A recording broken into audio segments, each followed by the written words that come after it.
Hello and welcome to the Analog Leftie. My name is Elise. One of the coolest things I found since getting into fountain pens and journaling is the community aspect of it. For instance, I get to learn from and interact with you folks here on my channel. Another example is when I discovered that a friend of mine is actually into pens, and I kind of enabled her to getting a Lamy All-Star. Last I met with her, she's got herself a Lamy Joy to replace her broken Schaefer calligraphy pen. And more recently, I was hanging out with another friend and we were just talking about what we've been up to lately, and I mentioned that I've been journaling regularly for my mental health and that I've gotten into fountain pens. It turns out that my friend is very good friends with someone who turns and makes their own pens, and so he put us in touch.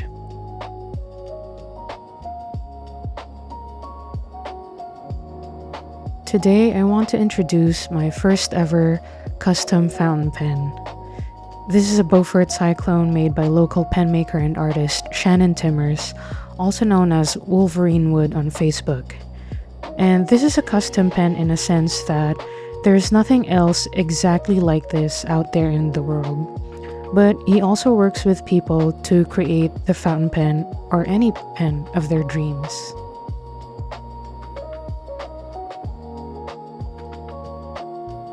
So I was browsing Shannon's Facebook page where he usually posts about his work and the markets that he attends. And this pen in particular caught my eye because just look at how stunning that is. It's so classy, it looks so grand, and it almost looks like flames encapsulated and suspended in time. It's beautiful.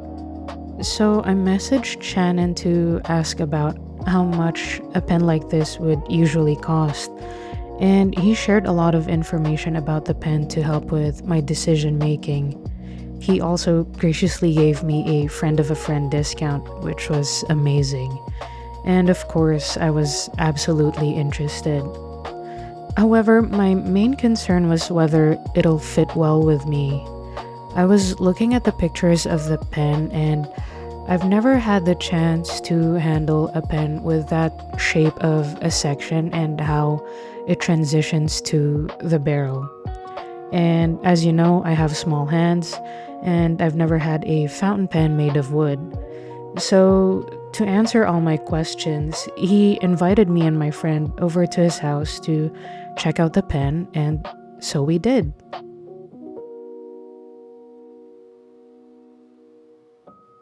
Before meeting up with him, I was really hoping that the pen would fit me well. It's one of those things where as soon as I saw the picture, I was like, yes, that's the one. And I thought that if it somehow didn't, that would be heartbreaking. But as like a consolation prize for myself, I thought I would at least have the opportunity to see behind the curtain and learn about how Shannon makes his pens and see his workshop. So we get to Shannon's home around 1 p.m. one Sunday afternoon, and he jokingly pretended he didn't know who we were. And just from that first quick introduction, I already knew he was cool. So we go inside his house, exchanged a few pleasantries, and immediately I saw the pen on the dining table. I checked it out right away, and I just wanted to know. So I checked how it handled because that would be the make or break point for the pen. And boy was I glad that it felt right.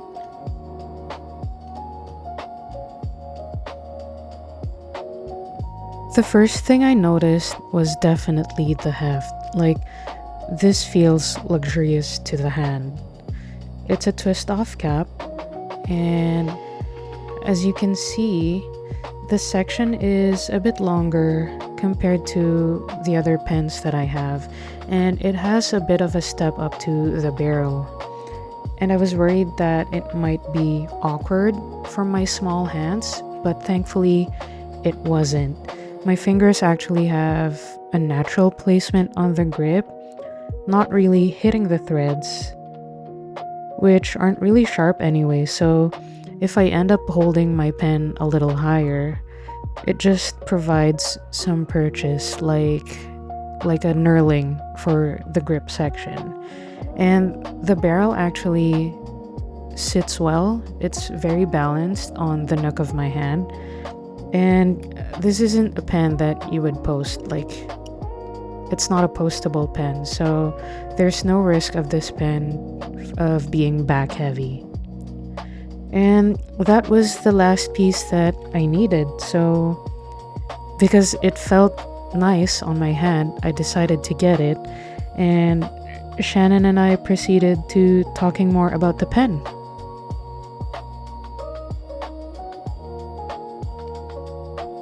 So the pen is made with hardware from Beaufort Ink from the UK. They supply pen making kits, tools, and other accessories.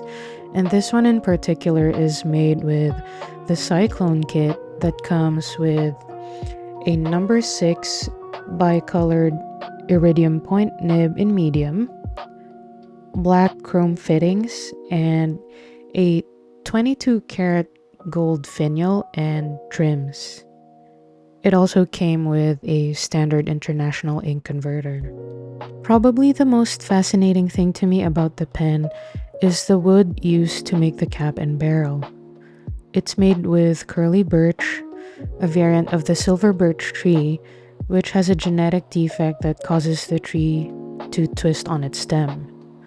The annual rings on the tree are oriented incorrectly, giving the wood this flame-like appearance. Isn't that fascinating? Nature is so cool. Yeah, the tree originally comes from Karelia in Finland and Russia, and can now also be found in some parts of Sweden, Norway, the Baltic region, and Belarus. The piece of wood specifically used for my pen came from Shannon's friend Rita in Estonia. She started a plantation of Karelian birch about 20 years ago, which she tends to and harvests. This one was double dyed with orange and black, then hardened under pressure so that the hardening agent and the dyes penetrate the wood completely. Combining all of that with the natural grain of the wood resulted to this unique colorway, accentuating the flame-like appearance even more. Right now, I have the pen inked with Diamine Desert Burst, a beautiful brown ink with shades of copper and gold.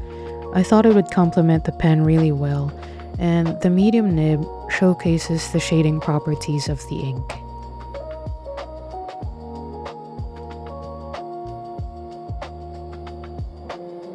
Shannon doesn't only make fountain pens, he also makes ballpoints, roller balls, and even shaving brushes if that's something you need.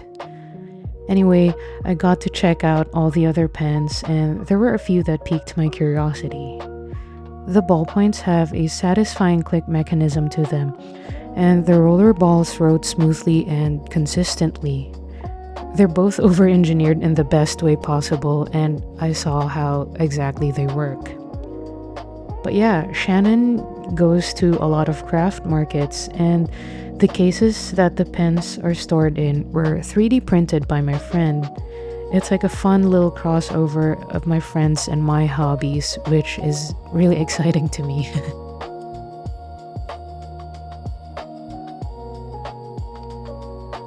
I also got the chance to see where the magic happens.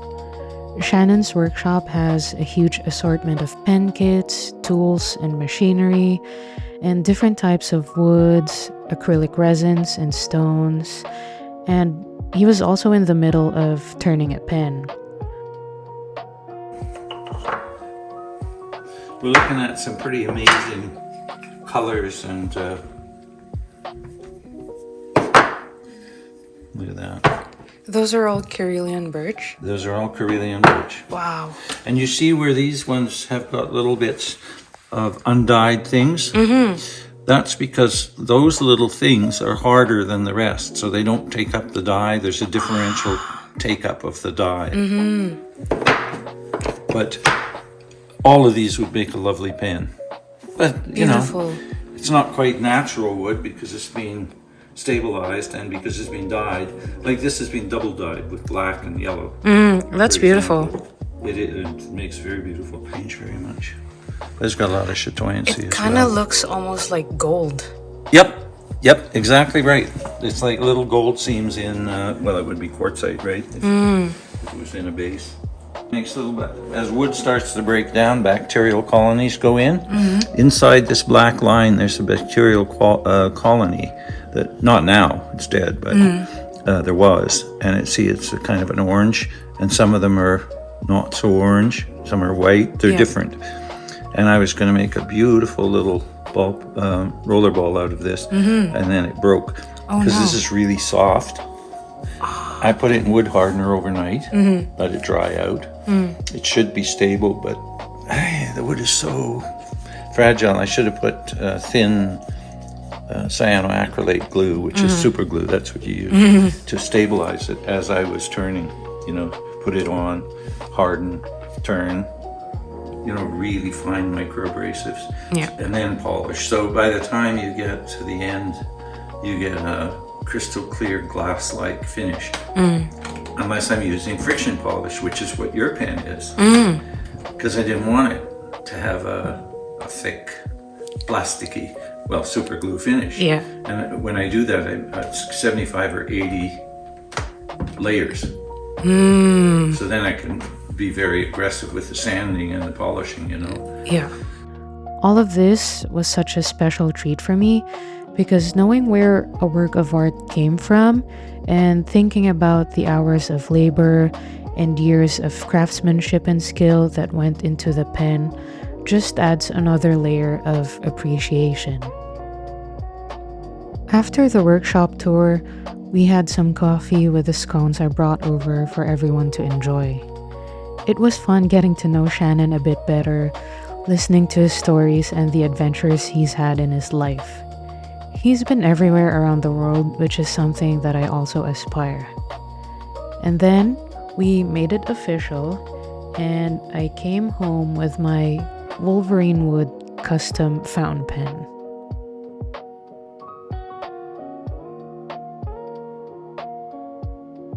And that is the story of how I got my first custom fountain pen from WolverineWood. Not only did I go home with a beautiful pen, I feel like I also made a new friend and left inspired. Upon filming this video, this is currently the last pen that I've purchased. At the time, I wanted my next fountain pen to be special and meaningful, and what else could be more meaningful than it being made by a family friend of a very good friend of mine in the place I currently call home. Yes, it's pricier compared to a lot of commercially sold pens, but I've always had an appreciation for any work of art because I have some understanding of how much time, effort, passion, blood, sweat, and tears that it takes, whether it's a painting or hand-thrown pottery, and this pen falls under that category. Being able to peek behind the curtain, getting to know the person and the hands that made the piece is not something you can experience on a regular basis. And because I have established that relationship, I now have a pen guy I can work with if ever I decide to make my own fountain pen. So if you're able to and have the means to do it, consider finding a craftsman like WolverineWood and get a custom pen. Buy local, support local artists. I will leave Shannon's socials and contact information in the description, and if you do reach out to him, let him know that I sent you his way. And if you made it to the end of this video, I appreciate your time and you for being here. Thank you for watching. Take care, and I'll see you on the next one.